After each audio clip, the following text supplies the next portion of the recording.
오늘부터 시작해서 모두 7번에 걸쳐서 신앙의 모습, 왜곡되고 잘못된 신앙의 모습에 대해서 생각해 보려고 합니다. 지난주, 지지난주 예수님 따르기에서 가장 중요한 핵심적인 주제는 믿음이라고 말씀을 드렸습니다. 믿음 없이는, 믿음을 갖지 않고 예수님을 따르기에 성공할 수 없음을 이야기를 했습니다. 그래서 그 믿음의 내용들에 대해서 오늘부터 7주간에 걸쳐서 이야기를 하겠는데요. 무엇보다도 처음의 시작을 믿음을 여러 가지로 말씀드릴 수 있겠지만 잘못된 신앙의 모습, 왜곡되어져 있는 신앙의 모습이 무엇인가를 먼저 다루려고 합니다. 혹자는 저에게 얘기를 합니다. 목사님, 긍정적인 믿음을 이야기하시지 왜 잘못된 믿음부터 시작을 하십니까? 그 지적도 굉장히 타당성이 있습니다. 그런데 잘못된 신앙을 먼저 시작하는 이유는 그것이 가장 시급한 문제이기 때문입니다.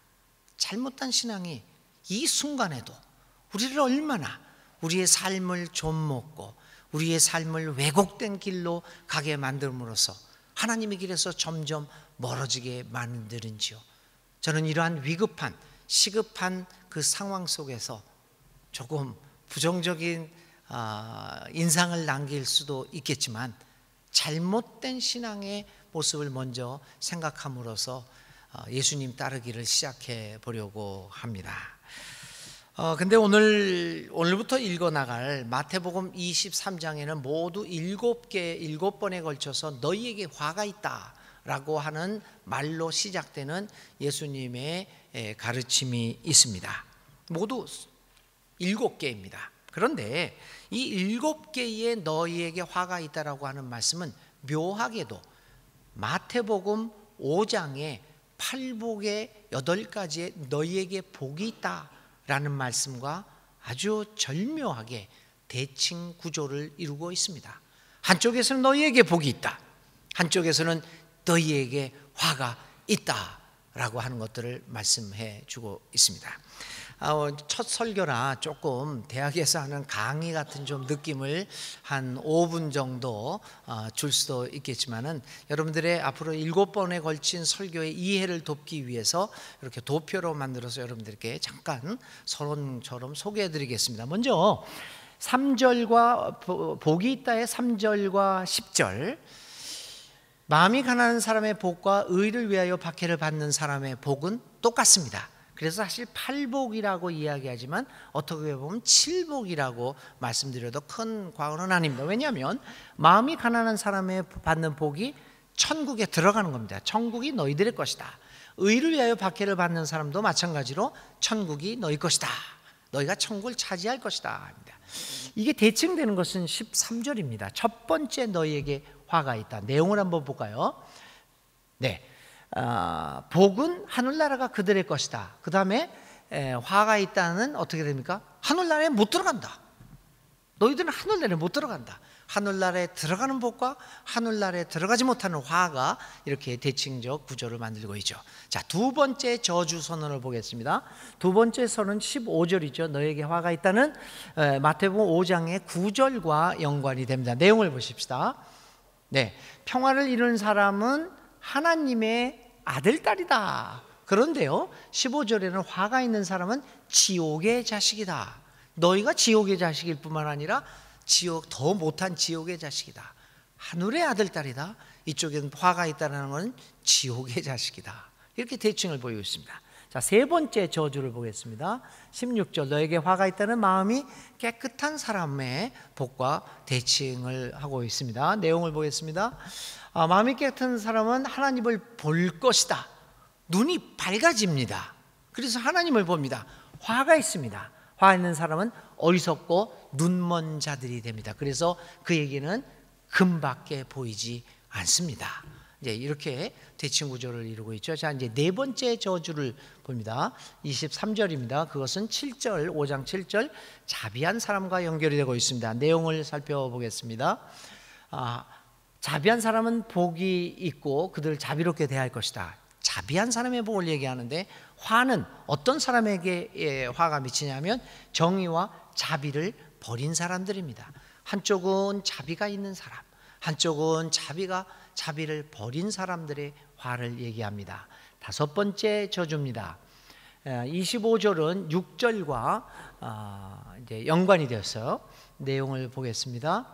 네, 의에 줄이고 목마른 사람들, 그들이 배부를 것이다. 그래서 그가 배부르는데 그 속에는 정의가 가득 차 있습니다. 그런데 화가 있는 사람들, 그 안이 뭐가 있습니까? 탐욕과 방종으로 불의한 일들로 가득 차 있는 사람들에 대한 화를 이야기하고 있습니다. 자, 여섯 번째 저주를 보면 너에게 화가 있다. 27절은 온유한 사람과 대칭 구조를 이룹니다. 내용 보십시다.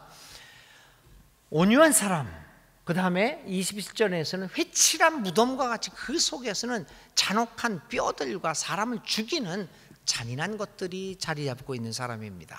이렇게 대칭 아주 날카롭게 대조가 되고 있지요. 자, 마지막입니다. 너희에게 화가 있다. 29절과 네 번째 4절 슬퍼하는 사람입니다. 내용은 이렇습니다. 복 있는 사람은 슬퍼하는 사람, 자신의 처지를 깨닫고 자신을 성찰하면서 회개의 눈물을 흘리는 사람들입니다. 아파하는 사람들입니다. 그런데 29절에는 어떻게 했습니까? 자기들을 영웅시합니다. 의인들의 기념비를 꾸미면서 저 사람들은 예언자들을 죽였지만 우리는 착한 사람이어서 우리는 예언자들을 죽이지 않았을 것이다. 자기의 의의를 드러내는 사람입니다. 결코 자기를 성찰하지 못하고 눈물을 흘리지 못하는 사람의 화가 있습니다. 이렇게 해서 8개의 복, 그러니까 7개의 복으로 축약을 했을 때 7개의 저주와 대칭 구조를 이루고 있음을 보게 됩니다. 그래서 저는 이번 설교를 한 구절 팔복 선언과 연결하면서 그 가운데서 너에게 화가 있다라고 하는 선언이 우리에게 어떤 의미를 주고 있는가를 살펴보려고 합니다. 오늘의 말씀은 천국의 문을 닫는 사람들의 모습을 지적하고 있습니다. 이 사람들은 자기도 천국에 들어가지 못하고 그뿐만 아니라 다른 사람도 못 들어가도록 길을 막고 있는 사람들입니다. 이 사람들에게 예수님은 말씀하십니다. 너희에게 화가 있다. 교우 여러분, 운전을 하다 보면 가끔요 막힐 일이 없을 것 같이 보이는데도 도로가 꽉 막혀서 차가 꼼짝 못하고 있는 경우가 있습니다. 한참 후에나 겨우 빠져나올 수 있는 나오기도 합니다. 그럴 때는 속에서 화가 치밀어 오르고 이게 웬일이야 하면서 안절부절하지 못합니다. 게다가 약속 시간이나 이 촉박한 시간에 쫓기게 될 때는 더욱 그러합니다. 그래서 저는 서울에서 살았지만 최근에 서울 갔다 오면서 속이 터져서 살 수가 없습니다. 여러분 다 경험하셨어요? 속 터지죠. 욕도 하시고 막 그냥 누구나 경험하실 것입니다. 근데 그 교통지옥을 빠져나오게 되면 여러 가지 경우가 있지만 많은 경우에 두 가지 경우가 많습니다. 고장난 차가 앞에 있거나 아니면 사고가 나가지고 길 꽉 막혀 있는 경우. 고장난 차, 사고 난 차, 이게 도로 교통 상황에서의 문제입니다. 고장 자체, 사고 자체도 문제이지만 그보다 더 심각한 것은 고장이나 사고가 문제가 아닙니다. 그것으로 인해서 다른 차들이 통행을 못하고 길이 꽉 막히게 된다는 사실입니다. 고장난 차, 사고 난 차, 일부러 그렇게 할 리가 없습니다만은, 그러나 어떤 이유가 있었을지는 몰라지만 원활한 교통을 방해해서 수많은 사람들을 괴롭게 만든 건 틀림없는 사실입니다. 고장난 차, 사고 난 차의 문제처럼 잘못된 신앙의 문제도 바로 여기에 있습니다. 잘못된 신앙은 나를 그릇된 길로 인도한 뿐만 아니라 나아가서는 다른 사람들로 하여금 진리를 발견하지 못하도록 하는 데 더 큰 문제가 있습니다. 예수님은 오늘의 본문에서 바로 그런 사람들 향해 문을 닫는 사람들이라고 표현하고 계십니다. 이들은 문을 닫고서 자기도 들어가지 못할 뿐만 아니라 남도 들어가지 못하게 하는 잘못된 일들을 하고 있는 사람입니다. 이러한 잘못된 신앙을 예수님은 화가 있다 라고 말씀하시고 계십니다. 도대체 이들은 어떤 모습을 보이고 있기에 이런 화가 있다라는 책망을 듣고 있는 것일까요? 그리고 오늘 이 아침에 우리의 삶에는, 나의 신앙생활, 나의 삶에는 이러한 모습은 발견되지 않는가? 우리 스스로를 돌아보는 이 아침이 되어야 할 것입니다. 자, 예수님은 첫 번째 선언을 화가 있다, 아니 첫 번째 선언이 아니라 일곱 가지 모든 이 화가 있다는 선언을 누구를 대상으로 하고 있냐면요, 바리새파 사람들과 율법 학자들을 대상으로 너희에게는 화가 있다라고 이야기를 합니다. 그리고 그들을, 율법 학자와 바리새인을 얘기하면서 예수님은 묘한 표현 하나를 사용하십니다. 위선자입니다. 거짓 위, 꾸민다는 위죠. 착할 선자, 착한 것을 꾸미고 있는 사람. 속은 안 그런데 겉으로는 착한 척하는, 올바른 건 척하는 그 위선자. 이 위선자라는 단어를 가지고 바리새파 사람들과 율법 학자들을 표현하고 있습니다. 여러분들 어떻게 생각하시겠어요? 이 예수님의 평가, 바리새파 사람들과 율법 학자들을 향하여 위선자다라고 얘기한 예수님의 판단이 옳을까요? 아니면 예수님이 착각하고 계실까요? 이게 불경스럽죠, 예수님이 착각한다는 거. 그래서 아무도 착각한다는 생각을 안 하실 겁니다. 자, 한번 생각해 보십시다. 위선이라고 하는 건 뭡니까? 그렇지 않은데 그런 척하는 겁니다. 말과 행실이 다른 것들을 위선이라고 이야기합니다. 그런 의미에서 율법 학자들과 바리새파 사람들이 척하는 사람으로서의 위선자였을까요? 그렇지 않습니다, 여러분. 우리가 쉽게 생각하면 이 율법 학자들과 바리새파 사람들이 정말 척하는 위선자, 우리가 말 그대로 위선자라고 생각하기 쉽지만 우리가 조금만 주의를 기울여서 살펴보면 당시의 바리새파 사람들과 율법 학자들은 그런 의미에서는 위선적이지 않았습니다. 그 사람들은요, 신앙생활을 해 나가는데, 율법을 지켜 나가는데 하자가 없는 사람이었습니다. 바리새파 사람들은 말과 행실에 있어서 일관성을 가진 사람들이었습니다. 그들은 율법을 문자 그대로 철저히 지켜나가는 사람이었습니다. 일을 하지 말라라고 했으면 그것을 그대로 지켜나가는 사람들이었습니다. 어쩌면 우리보다 훨씬 더 나은 생활을 하고 있었을지도 모릅니다.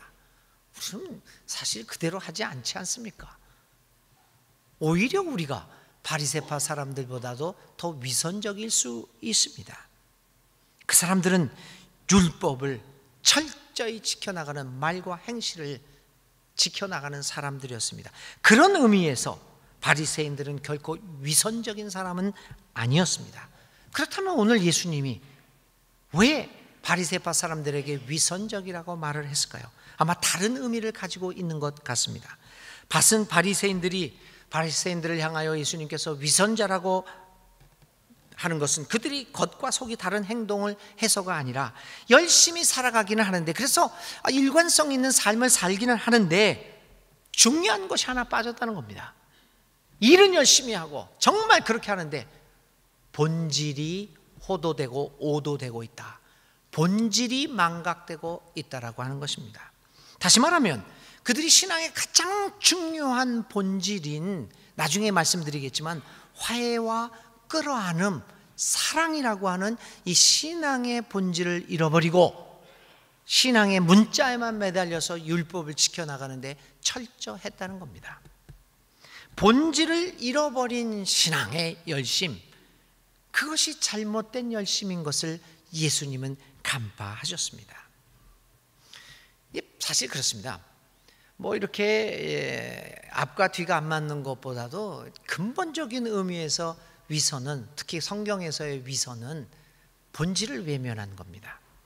오늘 우리 교회를, 우리 순천중앙교회를 어머니 교회라고 부릅니다. 제가 3년 전에 우리 교회에 부임했을 때 가장 많이 들었던 이야기가 순천중앙교회는 어머니 교회입니다. 홍 목사님, 어머니 교회에 오셨습니다. 다른 목사님들도 다 그렇게 얘기를 했습니다. 밖에서도 그렇고 우리들도 스스로 어머니 교회됨을 매우 자랑스럽게 생각하고 있습니다. 근데 여러분, 한번 생각해 보셨는가요? 많이 깊이 생각하셨을 것이라고 저는 믿습니다. 어머니가 무엇입니까? 어머니 교회라고 하는 것이 여러분들에게는 어떤 의미를 주고 있습니까? 단순히 오래되었다고 어머니 교회인가요? 우리가 112년 되었다고 어머니 교회인가요? 여러분들은 어떻게 생각하십니까? 그렇지 않다고 저는 봅니다.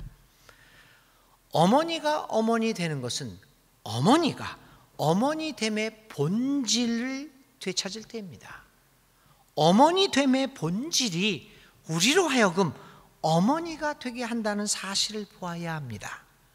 어머니됨의 본질은 잃어버린 채 어머니인 양 하는 것은, 그것은 오히려 진정한 어머니들을 욕되게 만드는 것이 될 것이고, 그것이 바로 위선이 아니겠습니까?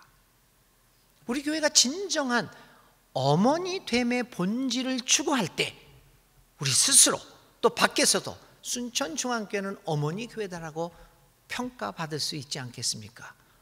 어머니됨의 본질을 잃어버린 채 그저 112년 됐기 때문에, 최초의 교회이기 때문에 어머니 교회라고 한다면, 여러분, 어머니 교회라는 말보다는 늙은 교회라는 표현이 적당할 것입니다. 약간 모욕적인 느낌을 받기도 하지만 사실입니다. 어른, 저도 젊은이들한테 늘 어른이라고 하는 소리를 듣습니다. 여기 앉아있는 분들도 많이 어른이라는 소리를 듣습니다. 여러분, 어른이 어른 되는 것 단순한 나이듦이 아닙니다. 어른됨의 본질, 그것이 우리로 하여금 어른 되게 만드는 것입니다. 어른됨의 본질은 외면한 채 마치 자신이 어른인 것처럼 행동한다면 그것은 진정한 어른들을 욕되게 만드는 것입니다. 우리 대한민국에 나이 든 사람들은 참 많습니다. 뭐 20%인가요? 뭐 노인제가 노령화가 됐다고 해서 나이 든 사람은 많습니다. 그런데 그렇게 나이 든 사람들 속에 진정한 어른이 있는가? 라고 하는 질문들을 우리는 던져보지 않을 수 없습니다. 오늘 우리 한국 사회가 이렇게 혼란에 빠지는 것, 우리 한국 교계가 이렇게 혼란에 빠지는 것, 진정한 의미의 어른이 없고 나이 든 목사들만 많기 때문에 이 문제가 발생하는 것 아니겠습니까? 우리는 그냥 나이만 든 사람입니까? 늙은 사람입니까? 늙은 교회입니까? 아니면 진정한 어머니 교회입니까? 어른 교회입니까? 그런 의미에서 위선이라고 하는 것은 본질의 왜곡이라고 볼 수 있습니다. 오늘 예수님은 본질을 외면한 채 열심을 내는 바리새인들을 향하여 너희에게 화가 있다 말씀하고 계십니다. 종교의 본질은, 믿음의 본질인 사랑과 화해와 포용, 끌어안음을 상실하고 있는 신앙은, 그 바리새파 사람들은 바로 천국 문을 닫는 신앙이다 라고 예수님의 평가를 받고 있습니다. 믿음의 본질은 바로 사랑과 화해와 포용입니다. 깨어진 하나님과 인간의 관계를 화해시키고 회복시키는 겁니다. 하나님이 인간을 끌어안는 것이 믿음의 본질입니다. 그것을 체험한 우리들이 인간과 인간의 깨어진 관계, 분리되어진 관계를 화해시키고 사랑하고 사랑으로 회복하여 끌어안게 만드는 것, 그것이 바로 하나님을 향한 믿음의 본질이 아니겠습니까? 그런데 바리새파 사람들은 열심히 믿으면 믿을수록 자기 자신들을 다른 사람들로부터 분리시켜 왔고 멀어져 갔습니다. 이것이 바로 위선입니다. 예수님은 본질을 잃어버린 상태를 신앙의 위선이라고 말씀하시면서 이런 신앙 양태는 천국 문을 닫는 행위라고 비판하고 계십니다. 믿음을 빙자한 배타적인 모습, 나와 다른 사람을 향한 미움과 증오가 사라지지 않고 있는 것은 아닙니까? 오늘 한국 기독교회가 한국 사회의 화해와 끌어안음을 위하여 얼마나 일하고 있는가? 아니면 한국 사회의 여러 가지 분열을 조장하는 사회적 역기 등을 우리 교회가 혹시 보이고 있는 것은 아닌가 깊이 생각해 보아야 할 것입니다. 과연 우리는 예수님이, 하나님이 부르시는 것처럼 화해의 사도로서의 교회의 믿는 자들의 의무를 다하고 있는가를 생각해 보아야 합니다. 오늘 한국 교회의 타 종교를, 다른 종교를 믿는 사람들에 대한 전투적인 태도, 다른 사람들을 향하여 내뿜는 무서운 적대감, 이런 것 등은 우리 교회의 신앙의 열심이 본질을 외면한 천국문을 닫는 신앙이 아닐까라고 하는 의문을 갖게 만들기에 충분합니다. 문화적 현상을 향해서도 마찬가지입니다. 많은 경우 우리 기독교는, 한국 기독교는 온 세상을 적으로 삼고 있는 듯한 모습을 보이기도 합니다. 아주 전투적인 모습을 보이죠. 그거 영화 하나 가지고 다빈치 코드 같은 거 영화 뭐 난리가 났습니다. 뭐 몇 년 전에는 그 러셀 크로우인가요? 그 사람이 주연했던 그 노아라고 하는 영화, 그거 가지고 여러분들 어떻게 하냐? 그거 난리 쳤죠. 그거 보지 말라고. 저는 제가 그때 멕시코 교회를 담임하고 있었을 텐데, 교수하면서요, 현지 우리 단체로 가서 보면서 그걸 가지고 토론도 하고 한국 청년들하고 노아라는 영화를 보면서 이런 시각으로 바라봤는데 우리가 기독교인들이 어떻게 이것을 받아들일 건가 아주 치열한 토론도 하고 그랬습니다. 다빈치 코드 뭐 노아가 나오면 뭐 그거를 향해서 아주 적대감을 보이고 온 세상을 적으로 삼고 있습니다. 한 10여 년 전인가요? 레이디 가가 아십니까? 레이디 가가. 우리 젊은 사람들 다 알고 있고 어른들 중에서도 좋아하는 사람이 있고 아주 싫어하는 사람도 있습니다. 레이디 가가가 한국 공연을 했어요. 철야 기도를 하면서 뭐 난리가 났죠. 신의 길 인간의 길이라고 하는 다큐멘터리 영화를 MBC인가에서 방영을 했어요. 그것도 난리를 했죠. 전 문화 형상을 향해서도 적대감을 보이고 있습니다. 화해의 사도의 역할을 하지 못하고 있습니다. 신앙 언어에도 이 전투적인 용어들이 얼마나 많이 등장합니까? 성교는 전쟁입니다. 그뿐만 아닙니다. 사랑의, 우리 대한민국 교회사에서 가장 사랑의 모범을, 예수님과 같은 사랑의 모범을 보였다는 분이 바로 손양원, 자랑스러운 손양원 목사님이십니다. 한한산 박사님도 지난번에 부흥에 와서 이 손양원 목사 같은 분이 한국교회 보배 중에 보배다, 뭐 이런 말씀도 하셨죠. 근데 손양원 목사님이 표현할 때 여러분들 어떻게 표현합니까? 사랑의 원자탄.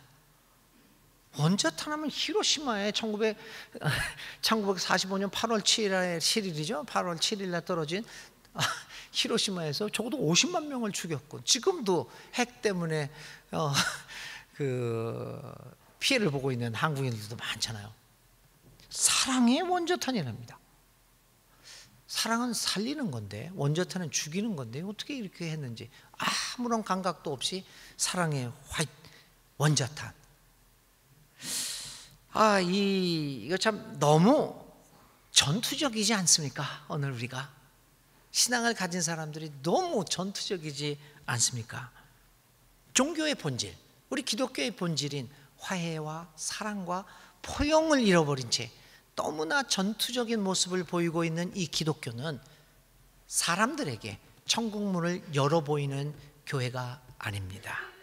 전투적이 되면 될수록, 적대적이 되면 될수록 우리는 우리가 그렇게 전도하고 싶은 사람들로부터 점점 고립되어진다는 사실을 직시해야 합니다.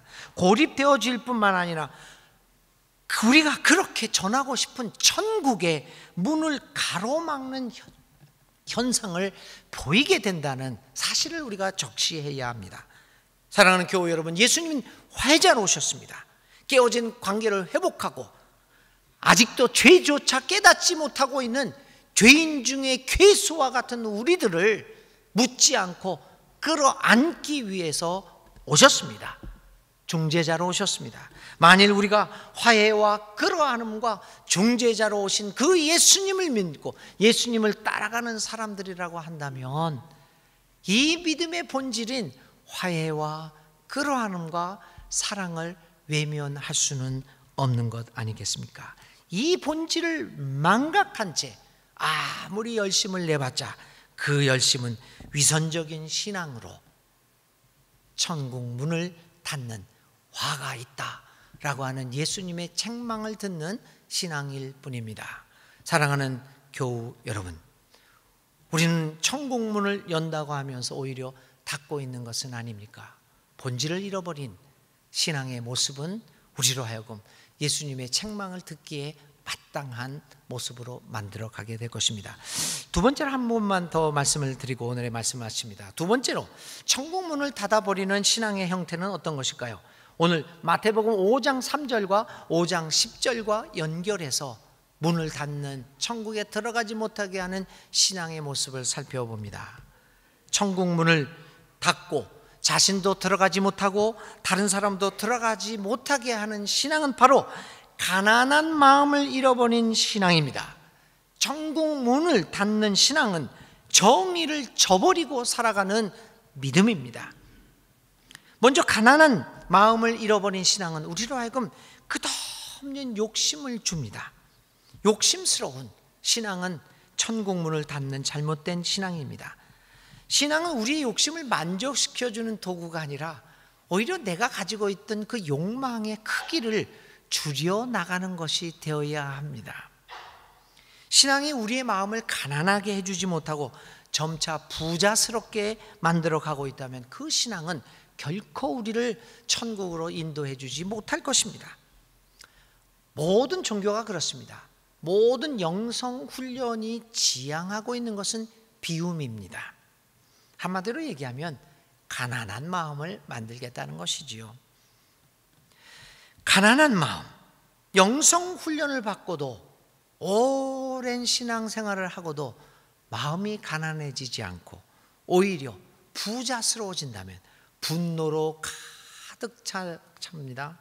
영성훈련 끝에도 우리의 마음이 아직도 세속적인 명예와 권력에 대한 욕심으로 부자스럽게 가득 차 있다고 한다면 그 신앙이 우리를 천국으로 인도해 줄 수 있을까요? 신앙은 우리의 마음을 가난하게 만들어줘야 합니다. 가난한 마음을 갖게 하는 신앙이야말로 천국 문을 여는 신앙일 것입니다. 그런데 오늘 우리 기독교의 믿음의 모습은 어떠합니까? 마음을 가난하게 만들지 못하고 오히려 점차 부자스럽게 만들고 있는 것은 아닐까요? 오늘 세상 사람들에게 우리 기독교인들의 모습은 어떤 모습으로 비춰지고 있을까요? 가난한 마음을 잃어버린 믿음은 천국 문을 닫고 자기도 들어가지 못하고 다른 사람도 들어가지 못하게 만드는 왜곡된 신앙입니다. 욕심스럽게 보이는 신앙인, 도무지 자기 것을 양보할 줄 모르고 오직 모든 것을 자기 중심으로만 갖고 생각하려고 하는 욕심스러운 모습으로 세상에 비춰지고 있는 신앙인들, 그들은 천국 문을 닫고 자기도 들어가지 못하고 다른 사람들로 들어가지 못하게 하는 사람들입니다. 이런 사람들 때문에 지금 이 시간에도 교회 문턱까지 왔다가 되돌아가는 사람, 천국 문이 닫혀 있는 것을 보고 되돌아가는 사람들이 얼마나 많겠습니까? 오늘 우리들이 보이고 있는, 우리 순천 중앙교회가 보이고 있는 신앙의 모습은 어떤 모습일까요? 가난한 마음과 더불어 정의를 잃어버린 신앙은 천국 문을 닫는 잘못된 신앙입니다. 누가 천국을 차지하지 못합니까? 누가 천국을 차지합니까? 의를 위해서 살아가는 사람이 천국을 차지합니다. 그 반대로 의를 외면하는 사람들은 천국을 차지하지 못합니다. 이익을 위해 정의를 향하여 눈을 감고 외면하는 사람들, 그래서 하나님의 뜻을 이 땅 위에 실천하지 못하고 있는 신앙인들, 그 사람들은 자신이 하나님 나라를 차지하지 못할 뿐만 아니라 다른 사람들도 하나님의 나라에 들어오지 못하도록 하는 방해 세력입니다. 하나님의 일을 하지 않는 신앙, 자신의 이익만을 위해 사용되어지는 믿음, 그것은 우리로 하여금 천국을 차지하게 할 수 없는 신앙입니다.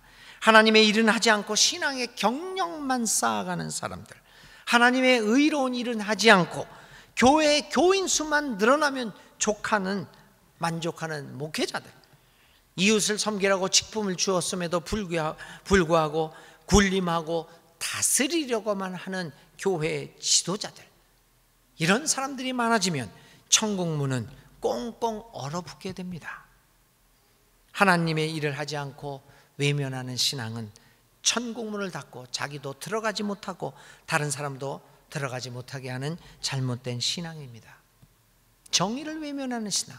오늘 얼마나 많은 기독교인들이 정의를 외면하고 신앙은 신앙대로 자기의 이익을 위해서는 불의한 일도 마다치 않는 그 수많은 신앙인들 때문에 얼마나 많은 사람들이 교회를 외면합니까?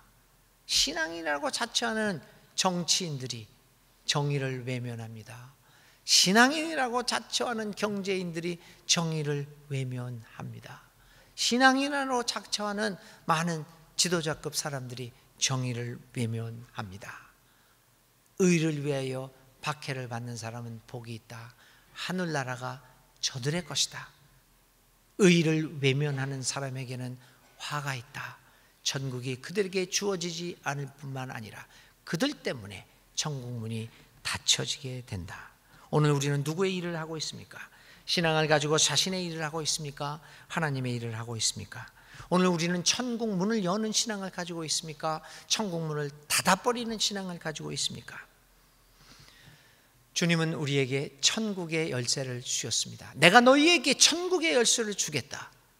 내가 이 땅에서 매면 하늘에서도 매일 것이요, 내가 이 땅에서 풀면 하늘에서도 풀릴 것이다.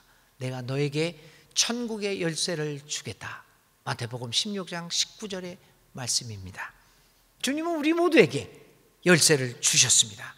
주님이 우리에게 주신 천국의 열쇠, 이것을 가지고 여러분들은 무엇을 하시겠습니까?